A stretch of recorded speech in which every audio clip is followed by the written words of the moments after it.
scientific death.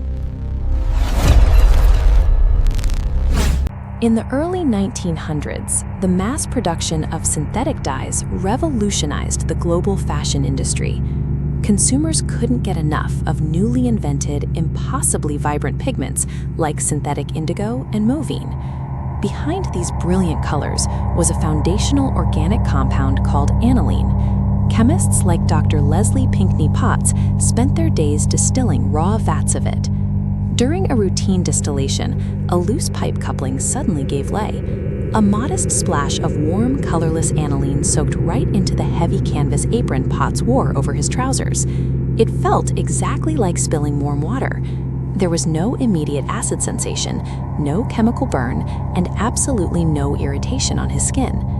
Early 20th century chemistry operated on a dangerous assumption. If a liquid didn't physically burn your skin, it posed no internal threat to your body.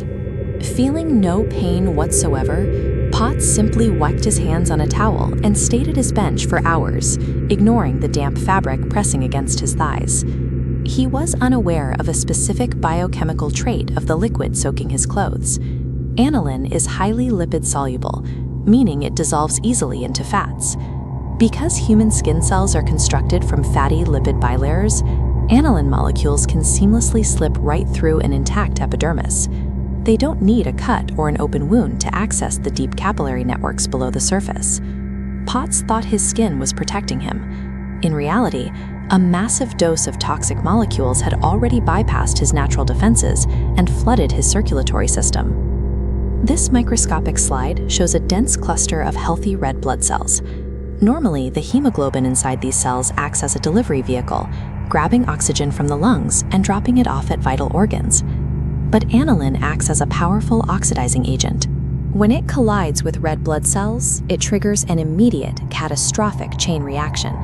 The chemical steals electrons from hemoglobin's iron atoms, forcing an abnormal +3 state. This twists the molecule into defective methemoglobin. It binds tightly to oxygen, but refuses to release it. The altered cells circulate past starving tissues, clutching their cargo in a permanent lock. Potts was breathing normally, pulling plenty of air into his lungs, but his altered blood had become completely useless for respiration. His internal organs were suffocating. 2 hours after the initial spill, Potts was still standing at his workbench when his cognitive functions rapidly declined. He was hit with sudden dizziness and a severe, blinding headache. As his tissues starved, his physical appearance began to change. His lips, skin, and fingernails took on an eerie slate-blue discoloration, known as cyanosis.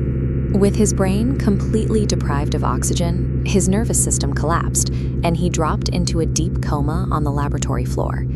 Less than 24 hours later, his oxygen-starved cardiac muscles gave out, resulting in fatal heart failure. A modest splash of room-temperature liquid, completely devoid of pain, had quietly drowned a healthy man from the inside out. The tragedy forced industrial engineers to rethink chemical exposure entirely. They could no longer treat heavy clothing as armor, once they realized the human epidermis was highly vulnerable to organic solvents. Standard porous canvas was permanently stripped from the factory floor, replaced by heavy-duty protective gear made from specialized rubber and polymers, materials specifically engineered to be entirely impervious to lipid-soluble liquids. Factories also redesigned the physical workspace, mandating the installation of emergency overhead deluge showers directly inside active chemical synthesis bays. And a strict new protocol was born. Upon any chemical contact, workers had to immediately remove all clothing and drench themselves, regardless of whether the spill caused physical pain. Industrial medicine also introduced biological exposure indices. Factory workers now undergo regular blood and urine testing to detect trace amounts of methemoglobin long before physical symptoms appear. Modern chemical safety relies on a simple truth. True protection requires respecting the invisible, highly permeable boundaries of human biology. If you enjoyed this video, please remember to like and subscribe. And don't forget to comment below with your favorite emoji.